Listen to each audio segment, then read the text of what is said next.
Bismillahirrahmanirrahim. Assalamualaikum warahmatullahi wabarakatuh. Salam sejahtera bagi kita semua. Yang saya hormati, dosen pengampu mata kuliah Perilaku Organisasi Ibu Asmita Wulansari Dayung Liwang, SEMM, dan teman-teman sekalian yang sudah sempat hadir pada perkuliahan hari ini. Puji syukur kehadirat Allah Subhanahu wa Ta'ala yang telah melimpahkan rahmat-Nya sehingga kita dapat hadir pada perkuliahan hari ini. Salawat serta salam tak lupa pula kita haturkan kepada junjungan kita Nabi besar Nabi Muhammad SAW yang telah membawa kita dari alam zahiliyah menuju alam yang terang menderang dan berilmu seperti yang kita rasakan saat ini. Perkenalkan, kami dari kelompok 5 akan memaparkan materi kami dengan judul Struktur Organisasi, Desain Organisasi, dan Desain Pekerjaan, yang mana presentasi kali ini akan dipaparkan oleh rekan-rekan saya melalui video berikut ini.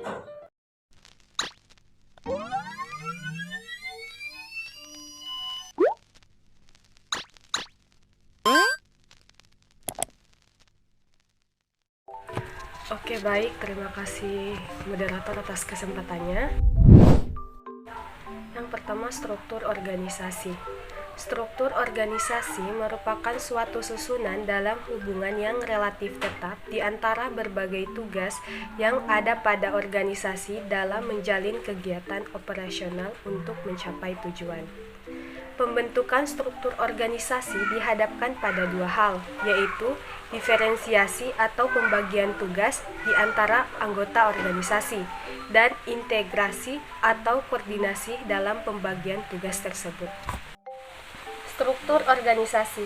Ada 6 elemen yang perlu diperhatikan oleh para manajer ketika akan mendesain struktur organisasi.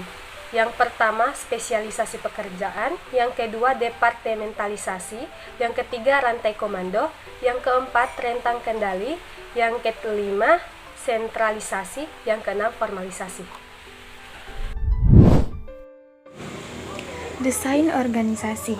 Desain organisasi didefinisikan sebagai proses penentuan keputusan untuk memilih alternatif kerangka kerja jabatan, proyek pekerjaan, dan departemen. Dengan demikian, keputusan atau tindakan-tindakan yang dipilih akan menghasilkan sebuah struktur organisasi. Yang pertama, struktur sederhana atau simple struktur.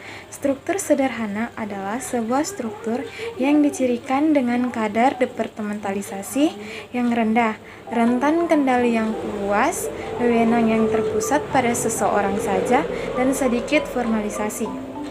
Yang kedua, struktur birokrasi adalah sebuah struktur dengan tugas-tugas birokrasi yang sangat rutin yang dicapai melalui spesialisasi, aturan atau ketentuan yang sangat formal. Tugas-tugas yang dikelompokkan ke dalam berbagai departemen fungsional, wewenang terpusat, rentang kendali sempit, dan pengambilan keputusan mengikuti rantai komando. Yang ketiga, struktur matrik.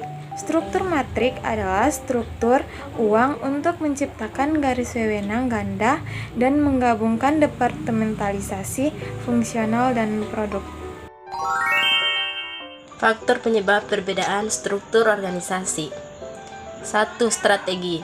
Struktur organisasi adalah salah satu orang yang digunakan manajemen untuk mencapai sasarannya. 2. Ukuran. Ukuran adalah sebesar suatu organisasi yang dilihat dari jumlah orang dalam organisasi tersebut. 3. Teknologi organisasi. Teknologi organisasi adalah dasar dari subsistem produksi, termasuk teknik dan cara yang digunakan untuk menghubung input organisasi menjadi output. 4. Lingkungan. Lingkungan mencakup seluruh elemen di luar lingkungan organisasi. Elemen kunci mencakup industri, pemerintahan, pelanggan, pemasok, dan komunitas finansial. Desain pekerjaan. Desain pekerjaan merupakan fungsi penetapan kegiatan-kegiatan individu atau kelompok karyawan dalam wadah organisasi. Tujuan dari desain pekerjaan yaitu mengatur pekerjaan-pekerjaan yang dibutuhkan organisasi, peralatan-peralatan dan hubungan sosial serta perilaku.